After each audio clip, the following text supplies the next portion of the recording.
ప్రార్థన చేసుకుని ఉదయకాల సమయంలో కుటుంబ ప్రథమ ప్రారంభించుకుందాం. ఉదయకాల సమయంలో ప్రకటన గ్రంథము 21వ అధ్యాయము మనం చదువుకున్నాం కనుక నేర్చుకుని వచ్చాం కనుక ప్రార్థన చేసుకుని కుటుంబ ప్రథమ ప్రారంభించుకున్నాం. మోషవ ప్రార్థన. మహాగరుడు మహానతుడు మా ప్రియాపాలకు తండ్రి మీ ఘనమైన ఉన్నతమైన శ్రేష్టమైన మనకి ఇవ్వలేదు వందల స్థితిలో సోదరు చెల్లించుకుంటున్నాం తండ్రి. ఇదిగోండి తండ్రి, ఈ రకాల సమయంలో వేగమే తండ్రి, మీ సన్నిధి భాగ్యం మీ సన్నిధి కాంతులు మా మీద ప్రకాశింపజేసినందుకు మీకు వేలాది వందల స్థితిలో సోదరు చెల్లించుకుంటున్నాం తండ్రి. ఇదిగోండి తండ్రి, రకాల సమయంలో తండ్రి ప్రకటన తండ్రి 21వ తండ్రి మేము చదువుతుండగా తండ్రి నేర్చుకుని వచ్చున్నాం తండ్రి. ఏదైనా వర్తమానం తండ్రి మా రోజైనా పర్వమైన రాసుకుంటే చక్కటి భాగ్యం అయితే ఇచ్చింది తండ్రి. ఇదిగోండి తండ్రి ఉదయకాల స్వాతంత్రం మా స్థానిక సంఘాలు జ్ఞాపకం చేసుకుంటున్నాం తండ్రి. ఓదురు అందరూ స్థానిక సంఘాలు సాయంత్రం కాచలు కావాల్సింది. ఈ ప్రార్థనలో తప్పు పరావశమని ఎడుకుంటూ ఈ ప్రార్థన మా ప్రేమ కుమారుని మా ప్రభువైన యేసుక్రీస్తునామములో ఈ ప్రార్థనకు సమర్పించాము. పాలకు తండ్రి ప్రార్థన చేసుకుని మరింత ముందుకెళ్దాం. ప్రార్థన పళ్ళకు మా కాడతాన్ని గడిచింతం చేసుకున్నది. ఉదయకాలం ఎగురుమెత్తండి సన్నిధి బట్టి మీ సన్నిధి కాంతులు పట్టించి చేసుకున్నది. ఉదయకాల సమర్థన ప్రాటన 21వ అధ్యాయం మేము చదువుతున్నా కనుక నేర్చుకోవద్దని తెలుసుకుని వచ్చాను కదా. విని విచ్చాకాడతాను మా హృదయ రాసుకున్నా చేయండి మా కుల మీద సాడసాన్ని జ్ఞాపకం చేసుకున్నది. ఓదురు వయస్సు క్రిస్తాను కాపాడుతుంది. వాక్యాన్ని వేస్తాను రాజుగారు కూడా దీవించండి, కుటుంబాన్ని కూడా దీవించాను, సంఘ పెద్దలందరినీ దీవించాడు. నూతనంగా సేకరణ తీర్చాడు తండ్రి. ప్రార్థన తప్పు పరపంచమని ఎడుకుంటే ప్రార్థన చేసుకుని అడుగుతుంది పడితే మంచి ప్రియారా ఇంతవరకు చక్కటి ప్రార్థన చేసి ఇచ్చిన మీరు ఇచ్చిన ప్రతి వందనాలు తెలియజేసుకుంటూ మనం మధ్యలో మనకి దైవర్తమాన ప్రియులు దేవశాఖలు చెట్టుగా ఉన్నారు కనుక ఈ సమయంలో కప్పిస్తున్నాం. రైట్, మంచిది నాయన. మరి యొక్క ఉదయకాల సమయంలో కుటుంబ ప్రార్థనలో మరి ఇరువురు కుమారుడు కుమార్తె చక్కనటువంటి రీతిలో ముందుకు నడిపించినటువంటి మీ ఇరువురిని దేవుడు తన కృపలో దయలో మిమ్మల్ని జ్ఞాపకం చేసుకును గాక. ఆమేన్. ఈ మంచిది నాయన. మరి యొక్క ఉదయకాల సమయంలో ప్రకటన గ్రంథము 21వ అధ్యాయాన్ని ఈరోజు మనం నేర్చుకొని పోతున్నాం. సో ప్రకటన గ్రంథం ప్రారంభం నుంచి ముగింపు వరకు రేపటితో మరి ఈ అధ్యాయం ముగియనున్నది. ఈ ప్రకటన గ్రంథం చివరి పుస్తకాన్ని దేవుడు ముగించుకోవడానికి మరి మనకి దేవుడు చక్కటి అవకాశాన్ని ఇచ్చాడు. అలాగే ముగించుకోవడం ఒక ఎత్తు అయితే దీనిని తెలుసుకోవడం మరొక ఎత్తుగా మనకు కనబడుతుంది. సో ప్రకటన గ్రంథంలో ఏమేమి ఉన్నాయి, విషయాలు ఏమేమి ఉంటాయి అని అంటే మనము టూకీగా చెప్పేసుకోవచ్చు. 7 సంఘాల గురించి ప్రకటన గ్రంథం ప్రారంభపు 3 అధ్యాయాలు 7 సంఘాల గురించి బోధించబడింది, చెప్పబడిందని. ఇక 4 నుంచి సుమారు ఇక 22 అధ్యాయాలు కూడా 4 నుంచి 22 అధ్యాయాల వరకు కూడా పరలోకంలో జరుగుతున్నటువంటి పరలోక వైభవాన్ని చూసినటువంటి యోహాను గారు పరలోకం నుంచి ఈ భూమి మీదకి ఎలాంటి తెగుళ్ళు విపత్తులు రాబోతున్నాయో ఆయన దర్శనంలో చూసినటువంటి సందర్భం మనకి సుమారు 4 నుంచి 22 అధ్యాయాల దాకా వివరించబడింది. ఇలా మనము ప్రతి అధ్యాయాన్ని మనం చూస్తున్నప్పుడు ప్రతి అధ్యాయం వెనకాల ఒక్కొక్క చరిత్ర, ఒక్కొక్క విషయాలు మనకు కనబడుతున్నాయి. సో పరలోకంలో ప్రభు అయిన యేసుక్రీస్తుల వారిని దేవదూతలు ప్రభుత్వాలు ఇవన్నీ ఎలాగైతే ఆరాధిస్తున్నాయో ఈ భూమి మీద ఉన్నటువంటి మనుషులు కూడా ఈయన అలా ఆరాధిస్తున్నట్లుగా మనకు ప్రకటన గ్రంథం సెలవిస్తుంది.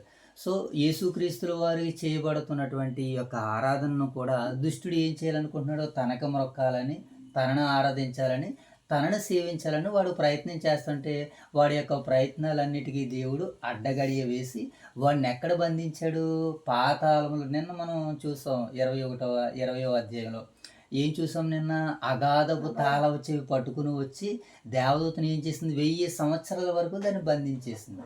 సో బంధించినటువంటి తర్వాత మరలా వాడు కొంతకాలం విడబడతాడు. ఆల్రెడీ భూమి మీద ఇప్పుడు వాడు విడవబడ్డాడు. వాడి యొక్క దురాత్మను, వాడి యొక్క దుష్ట శక్తులను లయపరచడానికి ప్రభు అయిన యేసుక్రీస్తుల వారు ఇక్కడికి వచ్చారు.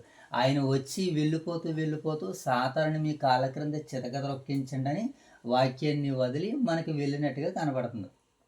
సో ఇలా ఈ ప్రకటన గ్రంథాన్ని అంతటిని మనం ఆలోచించేస్తున్నప్పుడు అనేక విషయాల గురించి బోధించబడింది. ఆ బోధించబడినటువంటి అంశాలలో పరలోక వైభవం కనబడుతుంది, సంఘాల వైభవం కనబడుతుంది. అప్పుడు అలాగే ఇప్పుడు చివరిగా మనం రాబోయేసరికి ఇప్పుడు ఈ భూమి, ఈ క్రొత్త ఆకాశం, ఈ క్రొత్త సృష్టి అంతా కూడా పాతదంతా కూడా గతించిపోయినట్లుగా క్రొత్త ఆకాశాన్ని, క్రొత్త భూమిని ఆయన యోహాను గారు ఇప్పుడు పరలోకంలో చూస్తున్నట్లుగా వ్రాయబడిందనమాట.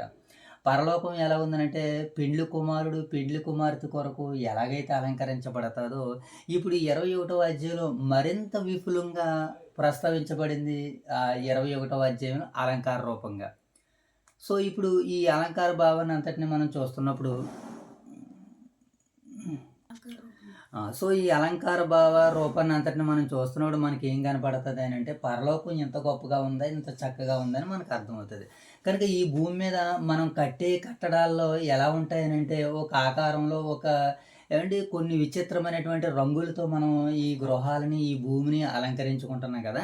ఇప్పుడు పరలోకంలో కూడా ఎలా అలంకరింపబడిందో, దానికి ఎలాంటి ముత్యాలు ఉన్నాయో, దానికి ఎలాంటి ద్వారాలు ఉన్నాయో, దానికి ఎలాంటి పునాదులు ఉన్నాయో ఇప్పుడు ఈ 21వ అధ్యాయంలో మనం చూడబోతున్నాం. ఎస్పెషల్లీ 21వ అధ్యాయంలో మరి దేవుని కొరకు బ్రతికి ఈ భూమి మీద చనిపోయినటువంటి వారికి పరలోకంలో వారికి ఒక గొప్ప వెలుగు ఉంటుందని, అక్కడ సూర్యునితో పని లేదని, అక్కడ త్రాగడానికి జీవజలాల్ని దేవుడు అనుగ్రహిస్తున్నాడని, నిరంతరం ఆయనని సేవిస్తారని, ఆయనతో పాటు ఉంటారని ఇదిగో ఇప్పుడు నూతనంగా మనకి 21వ అధ్యాయం సెలవిస్తుంది. ఓకేనా. సో, ఈరోజు మరి ఇక లాస్ట్ వన్ అంటే 21వ అధ్యాయం రేపటితో మరి మనకు ముగియబోతుంది కనుక మరి ఎంతవరకు విన్నటువంటి వర్తమానాలను మనం ఒకసారి తెర మీద తీసుకుని వచ్చాం దేవుని యొక్క మహాకృపను బట్టి. ఈరోజు కూడా ఈ 21వ అధ్యాయం ద్వారా మరిన్ని సంగతులు మనం నేర్చుకునేలాగా, తెలుసుకునేలాగా మనం మరింత ప్రయత్నాలు చేద్దాం. సో, ముందుగా దీనికి సంబంధించినటువంటి నేపథ్యాన్ని మనం చూద్దాం. ఓకేనా. ముందుగా దీని యొక్క నేపథ్యాన్ని మనం చూసినప్పుడు ప్రకటన గ్రంథం 20వ అధ్యాయంలో సాతాను యొక్క మృగాన్ని, ఘట సర్పాన్ని అబద్ధ ప్రవక్తని దేవుడు ఏం చేశాడు, అగాధంలో పడవేసినట్లుగా దాన్ని బంధించినట్లుగా మనము 20వ అధ్యాయంలో చూసాం. ఇక 21వ అధ్యాయంలో దేవుడు తన రక్షణ ప్రణాళిక యొక్క మహిమ రక్షణ ప్రణాళిక యొక్క మహిమను పరలోక వైభవాన్ని ఆయన ఈ అధ్యాయంలో తెలియజేస్తున్నట్లుగా మనకు కనపడుతుంది. ఓకేనా. ఇక ఈ అధ్యాయంలో మనకి ఎన్ని వచనాలు కనబడుతున్నాయి? 27 వచనాలు. సో, ఈ 27 వచనాలని ఒక 4 భాగాలుగా మాట్లాడుకునేటువంటి ప్రయత్నాలు చేద్దాం. ఓకేనా మోషబాబు. ఈ 4 భాగాల్లో ఇప్పుడు మొదటి భాగాన్ని మనం చూద్దాం. క్రొత్త ఆకాశము, క్రొత్త భూమిని నూతనంగా ఆయన చూస్తున్నట్లుగా మనకు కనబడుతుంది. అంటే భూమి మీద ఉన్నటువంటి ఈ భూమి ఆకాశముల కంటే ఇక క్రొత్త ఆకాశాన్ని, క్రొత్త భూమిని నేను చూస్తున్నాను అంటాడు. ఆల్రెడీ దీని గురించినటువంటి భావాలు యెషయా గ్రంథం 66వ అధ్యాయంలో అక్కడ ప్రవక్త వర్ణించినట్లుగా మనకు కనబడుతుంది. సో, దీనికి సంబంధించినటువంటి మొదటి భాగాలు మనం చూద్దాం. యోహాను క్రొత్త ఆకాశమును, క్రొత్త భూమిని చూస్తున్నాడు. మొదటి ఆకాశము, మొదటి భూమి గతించిపోయింది, సముద్రము కూడా ఇక లేదు. పరిశుద్ధ పట్టణమైనటువంటి క్రొత్త యెరూషలేము పరలోకము నుండి దేవుని యొద్ద నుండి దిగి వచ్చిందని, దేవుడు మనుషులతో నివసిస్తాడని, ఇక కన్నీరు కానీ, మరణము కానీ, దుఃఖము కానీ, ఏడుపు కానీ, ఇక బాధ కానీ ఉండవని మనకి ఈ మొదటి భాగం బోధిస్తుంది. ఓకేనా. దేవుడు తన ప్రజలతో నిత్య సింహాసనాన్ని స్థాపిస్తాడని ఈ 21వ అధ్యాయం మనకి సెలవిస్తుంది. సో, దీనికి సంబంధించి మొదటి భాగాలు మనం చదువుదాం. 21వ అధ్యాయము మొదటి నుంచి చదువునాను. మొదటి నుంచి మనం చదువుదాం. అంతటా నేను క్రొత్త ఆకాశమును, క్రొత్త భూమిని చూసి తిని, మొదటి ఆకాశమును, మొదటి భూమియు గతించిపోయిను, సముద్రము ఇక లేదు. మరియు నేను నూతనమైన యెరూషలేమును, ఆ పరిశుద్ధ పట్టణమును తన భర్త కొరకు అలంకరింపబడిన పెండ్లి కుమార్తె కొరకు సిద్ధపరచబడి పరలోకమందున్న దేవుని యొద్ద నుండి దిగి వచ్చుటి చూసి తిని. అంటే ఆయన నూతన యెరూషలేముని చూశాడట. మరి నూతన యెరూషలేము అని అంటే అంతకుముందు ఉన్నటువంటి యెరూషలేము ఈ భూమి మీద సంఘము, అలాగే ఇది వరకు ఉన్నటువంటి దేవుని యొక్క దేవాలయంగా మనకు కనబడుతుంది. సో, వీటిని ఆనుకుని, వీటిని ముగించుకుని ఆయన ఏం చేస్తున్నాడంటే ఎక్కడ చూస్తున్నాడట, నూతన యెరూషలేమును చూస్తున్నాను. అది ఎలాగా ఉందని చెప్తున్నాడంటే పెండ్లి కుమారుడు కొరకు అలంకరింపబడినటువంటి ఆ వైభవాన్ని యోహాను గారు చూస్తున్నారు. 3వ వచనం చదువు. అప్పుడు ఇదిగో దేవుని నివాసం మనుషులతో కూడా ఉన్నది. ఆయన వారితో కాపురం చేయను. ఆయన కాపురం ఉండెను, వారైన ప్రజలై యుందురు. దేవుడు తానే వారికి దేవుడై ఉండి వారికి తోడై ఉండెను. ఆయన వారి కన్నుల ప్రతి భాష బిందువును తుడిచివేయును. మరణము ఇక ఉండదు, దుఃఖమైనను ఏడుపైనను వేదనైనను ఇక ఉండదు. మొదటి సంగతులు గతించిపోయిను. సింహాసనములో నుండి వచ్చిన గొప్ప స్వరము వింటిని. అప్పుడు సింహాసనాసీనుడై ఉన్నవాడు, ఇదిగో సమస్తమును నూతనమైనవిగా చేయుచున్నానని చెప్పెను. మరియు ఈ మాటలు నమ్మకములను నిజములై ఉన్నవి గనక వ్రాయమని ఆయన నాతో చెప్పుచున్నాడు. అంటే ఇప్పటి వరకు యోహాను గారు చూసింది ఏంటంటే, దేవుడు అది నూతనమైనటువంటి యెరూషలేముని ఆయన చూసినట్లు, అది పరలోకం, అది అలంకరింపబడిన దానిగా కనిపించినట్లు, అలాగే ఆయన వారితో ప్రజలతో కాపురం ఉన్నట్లు, వీళ్ళందరితో మరి దేవుని ప్రజలు ఉన్నట్లుగా మొదటి భాగంలో ఆయన మాట్లాడారు యోహాను గారు. ఇప్పుడు రెండో భాగాన్ని మనం చూద్దాం. 5 నుంచి 11 వచనాలు మనం చూద్దాం. ఓకేనా? 5 నుంచి 11 వచనాలు రెండో భాగంలో మనం చూద్దాం. సమస్తమును నూతనమైనవిగా చేయుచున్నాడు. ఓకే, 5 నుంచి 8 వచనాలు మనం చూద్దాం. ఇదిగో నేను సమస్తమును నూతనముగా చేయుచున్నాను. దేవుడు ఎలా చేస్తున్నాడు నేను అని దేవుడు ప్రకటిస్తున్నాడు. ఇప్పుడు జీవజలాల నుండి దాహపడినటువంటి వారికి ఉచితముగా నేను ఇస్తానని రెండవ వాగ్దానం ఆయన చేస్తున్నట్లుగా మనకు కనబడుతుంది. ఓకేనా?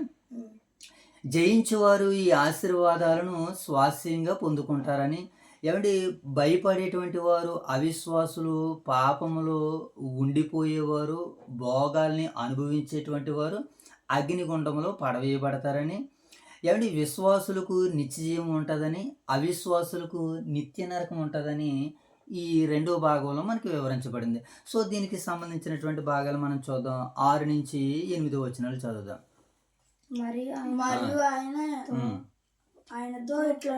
మరియు ఆయన నాతో ఎట్లనను మరియు నాతో ఎట్లనను సమస్తమైనవి నేనే అల్ఫయు ఓమేగయు, అనగా ఆదియు అంతమునై ఉన్నవాడును, దప్పిగొనువానికి జీవజలముల బొగ్గులోని జలములను నేను ఉచితముగా అనుగ్రహింతును. జయించువాడు వీటిని స్వతంత్రించుకొనును. నేను అతనికి దేవుడై ఉందును, అతడు నాకు కుమారుడై ఉండెను. పిరికివారును, అవిశ్వాసులను, అసహ్యులను, నరహంతకులను, వ్యభిచారులను, మాంత్రికులను, విగ్రహారాధికులను, అబద్ధికులందరూ అగ్నిగంధకములతో మండు గుండములో పాలు పొందుదురు. ఇది రెండవ మరణము. దేవుడు మానవాళి కొరకు సిద్ధం చేసినటువంటి ఆ మహావైభవాన్ని ఎవరైతే కాదనుకుంటారో, ఎవరైతే వద్దనుకుంటారో వాళ్ళందరికీ రెండవ మరణం ఉంది. వాళ్ళందరూ కూడా నిత్యాగ్ని దండంలోనికి వెళ్ళిపోతారు. సో ఇలా వెళ్ళకుండా మానవాళ్ళందరూ కూడా ఎక్కడికి రావాలని దేవుడు ఆశిస్తున్నాడు అంటే, ఈ భూమి మీద నుంచి మరొక లోకం ఉంది, ఆ పరలోకం. అది వైభవంగా ఉంది. అక్కడ ఏడుపు లేదు, బాధ లేదు, దిగులు లేదు, దాహం లేదు, అక్కడ మరణం లేదు, నిత్యము యుగయుగాలు మరి తండ్రితో ఉండేటువంటి భాగ్యాన్ని దేవుడు అనుగ్రహిస్తానంటున్నాడు. కనుక ఈ లోకంలో మనం ఆయన పిల్లలుగా మనం ఎలా ఉండాలంటే, లోకాన్ని జయించేవారిగా ఉండాలి. అందుకనే జయించేవాడు ఏమంటున్నాడు ఆయన, జయించేవాడు నాతో కూడా, జయించేవాడు వీటిని స్వతంత్రించుకొనును. దేనిని స్వతంత్రించుకుంటారో, ఇది వరకు చెప్పినటువంటి క్రొత్త ఆకాశము, క్రొత్త భూమి, నూతనమైనటువంటి యెరూషలేము, అక్కడ దేవుడితో పాటు కలకాలం యుగయుగాలు ఉంటామని రెండవ భాగం మనకు అందిస్తున్నటువంటి వర్తమానం. ఇక మూడో భాగాన్ని చూద్దాం. క్రొత్త యెరూషలేము మహిమ. దేవదూత యేసుక్రీస్తుకు దేవదూత యోహానుకు క్రీస్తు వధువైనటువంటి కొత్త యెరూషలేముకు చూపించబడుతున్నట్లుగా మనకు కనబడుతుంది. ఓకేనా? పట్టణము దేవుని మహిమతో ప్రకాశించబడుతుంది. ఏంటి ఎందుకనేది, పరలోకంలో జరుగుతున్నటువంటి విషయాల్ని, పరలోకంలో ఉన్నటువంటి వైభవాన్ని ఆయన చూస్తున్నారు. ఎవరైనా? యోహాను గారు. ఓకే, ఆ పరలోక పట్టణం అంతా దేనితో నింపబడింది మోషబాబు? దేవుని యొక్క మహిమతో ప్రకాశిస్తుంది. అలాగే ఈ పరలోక పట్టణానికి 12 ద్వారాలు, ఇశ్రాయేలులో 12 గోత్రాలు, 12 పునాదులు అని అంటున్నాడు. ఈ 12 పునాదులు అపోస్తుల యొక్క పేర్లుగా మనకు కనబడుతున్నాయి. ఇక దీంట్లో బంగారు బంగారం అది బంగార ఉమ్, బంగారు వీధులు ముత్యపు ద్వారాలు, విలువైనటువంటి రత్నాలతో నిర్మితమైనటువంటి గోడలు, పట్టణపు పరిపూర్ణతను చూపించే ఆ, పట్టణపు వైభవాన్ని చూపించేంత మరి రీతిగా ఈ పరలోకం ఉంటుందని ఇక్కడ యోహాను గారు తెలియజేస్తున్నారు. ఓకేనా? దేవుని ప్రజలు నిత్య మహిమను చూపించే పరిశుద్ధ నగరమే ఈ యెరూషలేము, నూతనమైనటువంటి యెరూషలేమును ఆయన చూస్తున్నట్లుగా మనకు కనపడుతుంది. ఇప్పుడు దీనికి సంబంధించి చివరి భాగాలు మనం చదువుదాం. 9 నుంచి 21 వచనాలు చదువుదాం. సారాంశంలో 3వ భాగాన్ని మనం చదువుదాం. అంతటా కడపటి 7 తెగుళ్ళతో నిండిన 7 పాత్రలను పట్టుకున్న 7 దూతలలో ఒకడు వచ్చి, ఇటు రమ్ము, పెండ్లి కుమార్తెను అనగా గొర్రెపిల్ల యొక్క భార్య నీకు చూపిదనని నాతో చెప్పి, పెండ్లి కుమార్తెని యొక్క భార్యను అనగా సంఘాన్ని చూపించడానికి ఆయన సిద్ధపడుతున్నాడు. ఆత్మవసుడునైన నన్ను ఎత్తైన గొప్ప పర్వతం మీదకి తీసుకుని పోయి, యెరూషలేమును పరిశుద్ధ పట్టణము, దేవుని మహిమ గలదై పరలోకమందున్న దేవుని యొద్ద నుండి దిగివచ్చేట నాకు చూపెను. దాని అందలి వెలుగు దగదగ మెరియు సూర్యకాంతం వంటి అమూల్య రత్నమును పోలి ఉన్నది. ఆ పట్టణమునకు ఎత్తైన గొప్ప ప్రాకారము 12 గుమ్మములను ఉండెను. ఆ గుమ్మముల యొద్ద 12 దేవదూతలుండిరి. ఇశ్రాయేలు 12 గోత్రముల నామములు ఆ గుమ్మముల మీద వ్రాయబడి ఉన్నవి. ఓకేనా? తూర్పు వైపున 3 గుమ్మములు, ఉత్తర వైపున 3 గుమ్మములు, దక్షిణ వైపున 3 గుమ్మములు, పశ్చిమ వైపున 3 గుమ్మములు ఉన్నవి. మొత్తానికి ఎన్ని గుమ్మాలు ఉన్నాయి? యెరూషలేము దేవాలయానికి 12 గుమ్మాలు ఉన్నాయి. 4 భాగాల్లో 3 వేసి ఉన్నాయి. 4 మూళ్ళు ఎంత? 12 గుమ్మాలు.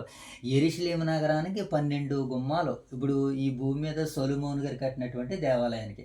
సో ఈ భాగాలను కూడా మనం సాయంత్రకాల కుటుంబ ప్రార్థనలో మనం వింటాం. ఆయన కట్టబోయేటువంటి ఆ మహిమగల మందిరం 6వ అధ్యాయము 7వ అధ్యాయంలో మనకి కనబడుతూ ఉంటుంది. సో ఇలా ఈ నూతనమైనటువంటి యెరూషలేము ఎన్ని ద్వారాలు ఉందో ఆ ద్వారాలు దీంతో కట్టబడుతున్నాయి. ఇక్కడ మనకి వివరణ ఇవ్వబడింది. 14 వచనం చదువుదాం. ఆ పట్టణపు ప్రాకారము 12 పునాదులు, ఆ 12 పునాదుల పైన గొర్రె పిల్ల యొక్క 12 అపోస్తులు 12 పేర్లు కనబడుచున్నవి. ఆ పట్టణములు దాని గుమ్మములను ప్రాకారమును కొలిచుటకే నాతో మాట్లాడు వాని యొద్ద బంగారు కొలకర్ర ఉండెను. ఆ పట్టణము సత్యవకమైనదే, దాని పొడుగు దాని వెడల్పుతో సమానము. అతడు ఆ కొలకర్రతో పట్టణమును కొలవగా దాని కొలత 750 కోసులైనది. దాని పొడుగును ఎత్తును వెడల్పును సమముగా ఉన్నది. మరియు అతడు ప్రాకారమును కొలవగా అది ఆ మనుషుని కొలత చొప్పున 144 మూరలైనది. ఆ కొలత దూత కొలతయే. ఆ పట్టణపు ప్రాకారము సూర్యకాంతములతో కట్టబడును.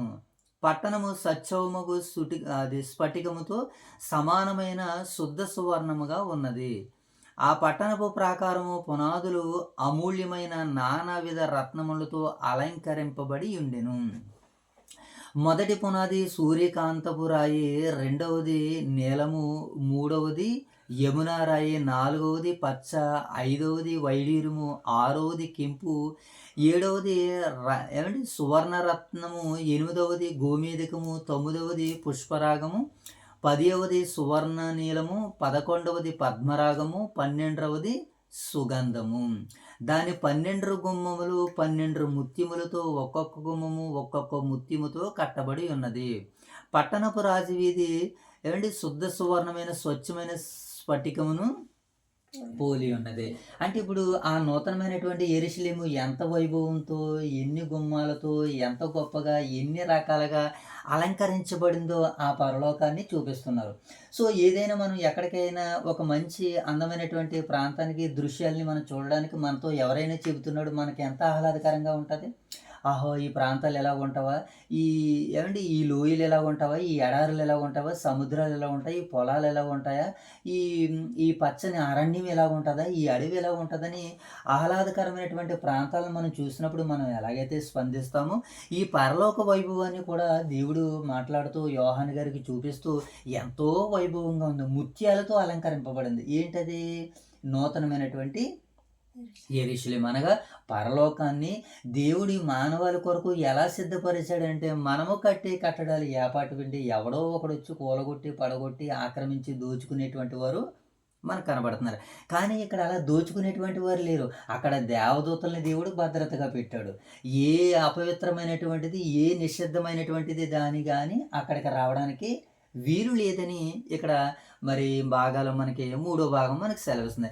సో ఇక నాలుగో భాగాన్ని చూద్దాం. దేవుని మహిమతో నిండిన నిత్యరాజ్యము. ఏంటంటే 22 నుంచి 27 వచనాల చివరి భాగాలు మనం చూస్తున్నప్పుడు ఇక్కడ దేవాలయము లేదు. ఎందుకంటే దేవుడి వారికి గొర్రె పిల్లయ్యి అండ్ సూర్యుడు కానీ చంద్రుడు కానీ అవసరాలు లేకుండా దేవుని మహిమతోని మరి అక్కడ నింపబడుతున్నట్లుగా మనకి ఈ భాగాలు కనబడుతున్నాయి. అక్కడ గొర్రెపిల్ల ఎలా ఉందంటే వారికి దీపముగా, ఏమంటే అపవిత్రమైనది ఏది అందులో ప్రవేశించకుండా జీవగ్రంథమందు పేర్లు ఉన్నవారు మాత్రమే దానిలో ప్రవేశిస్తారని దీంట్లో మోషేబాబు ఆ పరలోక నూతనమైనటువంటి యెరూషలేము పట్టణంలో ఎవరి పేర్లు అయితే జీవగ్రంథంలో వ్రాయబడ్డాయో వారు మాత్రమే ప్రవేశిస్తారని ఈ భాగాలు మనకి సెలవిస్తున్నాయి. ఇక దేవుని సన్నిధి పరలోక మహిమకు మూలమని ఈ అధ్యాయం మనకి సెలవిస్తుంది. సో మనం ఇక చివరి భాగాన్ని చదువుదాం. 22 నుంచి 27 వచనాలు చదువుదాం. చదువునాను 22వ వచనం నుంచి.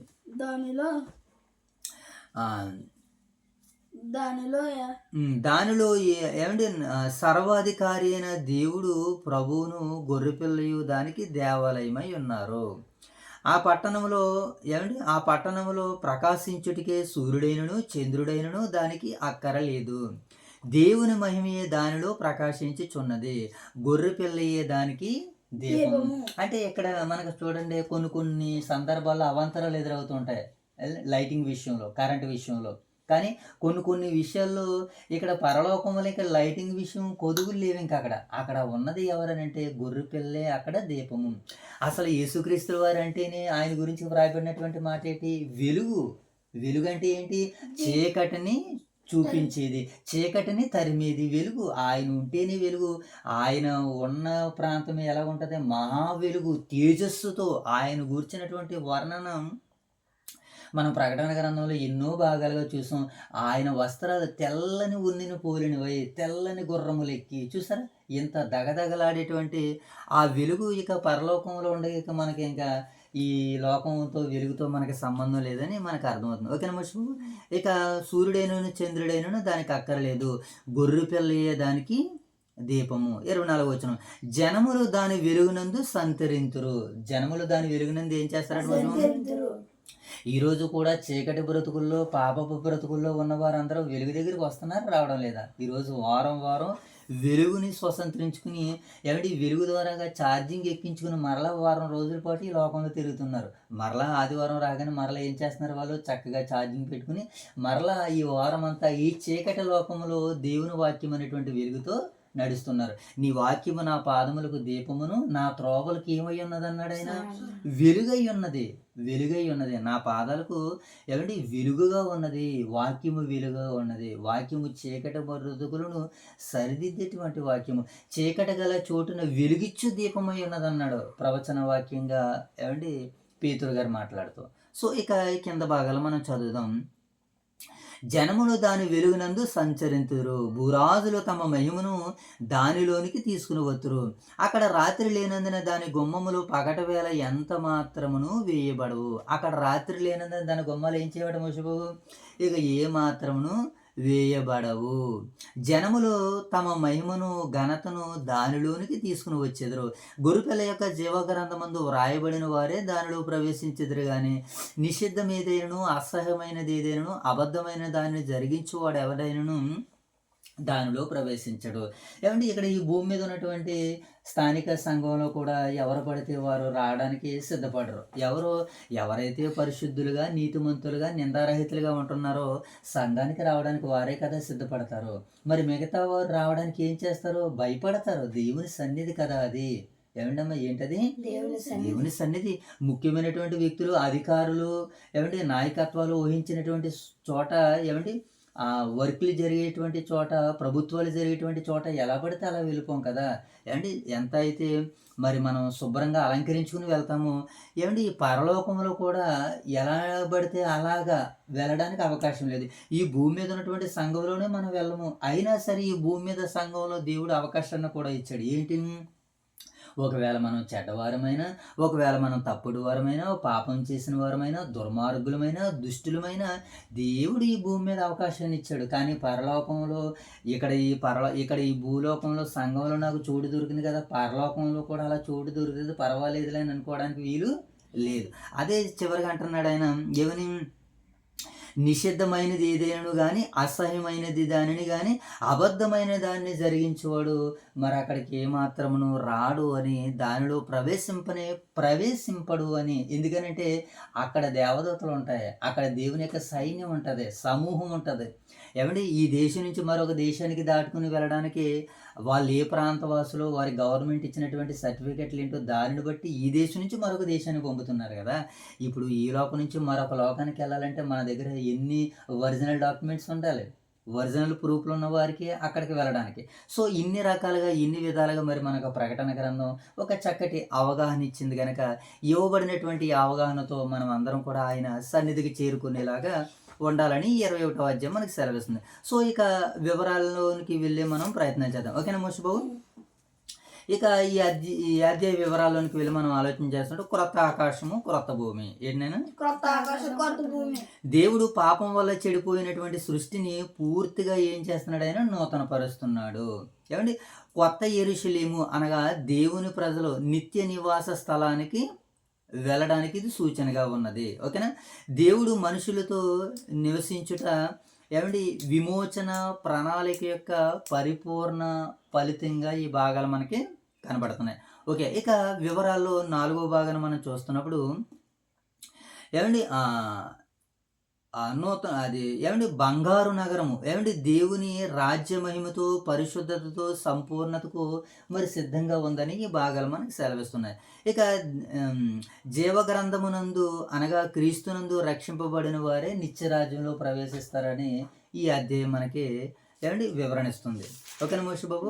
ఇక ఈ వివరాలని ముగించుకుని మనము ఈ అధ్యాయం చెప్పేటువంటి సందేశం ఏంటని జాగ్రత్తగా మనం మనసు పెట్టి ఆలోచన చేస్తే, దేవుడు తన ప్రజల కొరకు అద్భుతమైనటువంటి ఏమండి నిత్య నివాసాన్ని సిద్ధం చేస్తున్నాడు. దేవుడు తన ప్రజలకి ఏం సిద్ధం చేస్తున్నాడు? ఆ నిత్య నివాసాన్ని సిద్ధం చేస్తున్నాడని ఈ అధ్యాయం మనకు ఒక సందేశాన్ని ఇస్తుంది. ఓకేనా?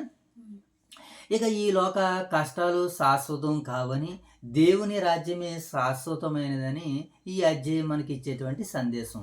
ఏమండి? దేవుని నిత్య సహవాసమే విశ్వాస యొక్క గొప్ప నిరీక్షణ. ఏంటైనది? దేవుని యొక్క నిత్య సహవాసమే విశ్వాస యొక్క గొప్ప నిరీక్షణ అని ఈ అధ్యాయం మనకి సెలవిస్తుంది. పరిశుద్ధ జీవితం గడిపే వారికి నిత్య మహిమ సిద్ధంగా ఉంది. పరిశుద్ధ జీవితాన్ని గడిపే వారికి నిత్య మహిమ సిద్ధంగా ఉందని ఈ అధ్యాయం మనకి సెలవిస్తుంది. ఏమండి? యేసుక్రీస్తును విశ్వసించిన వారి పేర్లు జీవ గ్రంథంలో ఉంటాయి. ఏముంటాయినా? ఆ జీవ గ్రంథంలో వారి పేర్లు ఉంటాయి. దేవుడు చేసిన వాగ్దానాలన్నీ తప్పకుండా ఏం చేయబడతాయి? నెరవేర్చబడతాయి. ఏమండి? చివరిగా ముఖ్య వచనాలని మనం ఈ అధ్యాయంలో చూసినప్పుడు 21వ అధ్యాయం 3వ వచనంలో ఈ భాగాలు మనకు కనబడతాయి. ఇదిగో దేవుని నివాసము మనుషులతో కూడా ఉన్నది, ఆయన వారితో కాపురం ఉండును. అది ఆయన వారితో కాపురం ఉండి మరి వారితో నిత్యము యుగయుగాలు ఉంటాడని, అక్కడ ఏడుపైనను బాధైనను ఏమంటే దుఃఖమైనను లేదని మనకి ఇంత చక్కటి ఒక మహిమలోకము మానవుల కొరకు సిద్ధం చేయబడిందని దేవుడు పరిశుద్ధ గ్రంథాన్ని వ్రాయించి సేవకులు నిలబెట్టి సంఘాలు నిలబెట్టి ఎంతోమందికి దైవ పరిచర్యని దేవుడు అనుగ్రహిస్తున్నాడు. ఎంత గొప్ప మహాభాగ్యం మోషబాబు ఇది. ఈరోజు మరి దైవాన్ని ఇలా తెలుసుకోవడానికి మానవాళి ప్రయాసపడాలని దేవుడు ఆశిస్తున్నాడు. అయితే దుష్టుడు ఏం చేశాడనంటే ఈ దైవ గ్రంథాన్ని పరిశుద్ధ గ్రంథాన్ని మానవాళులందరూ కూడా లెక్క చేయకుండా తనను తాను వాడు ఏం చేస్తున్నాడు? గొప్ప చేసుకుంటున్నాడు. నేనే నాకే మహిమ చెందాలని దుష్టుడు ప్రయాసపడుతున్నట్లుగా మనకు కనబడుతుంది. ఇక మరొక భాగం మనం చూసినప్పుడు ఈ అధ్యాయం మనకి ఏమని సెలవిస్తుందంటే, ఇదిగో నేను సమస్తమును నూతనముగా చేయుచున్నాను, జీవ గ్రంథములో వ్రాయబడిన వారు మాత్రమే దానిలో ప్రవేశింతురు, ఆయన వారి కన్నుల నుండి ప్రతి బాష్పబిందును తుడిచివేయును అని ఈ అధ్యాయం మనకి మూల వచనాలు ముఖ్య వచనాలను కొన్నింటిని చూపిస్తుంది. ఇక ఈ అధ్యాయం మొత్తం ఒక మహత్తరకరమైనటువంటి నిరీక్షణను ప్రకటిస్తుంది. ఏంటంటే పాపము ముగిస్తుంది. ఏంటి వర్షబాబు? పాపం ముగిస్తుంది, బాధ ముగిస్తుంది, దేవుని మహిమ ఆయన ప్రజలు నిత్యము పొందుకుంటారని ఈ అధ్యాయం మనకి సందేశాన్ని ఇస్తుంది. సో ఇది ఇంతవరకు మనం విన్నటువంటి సందేశం.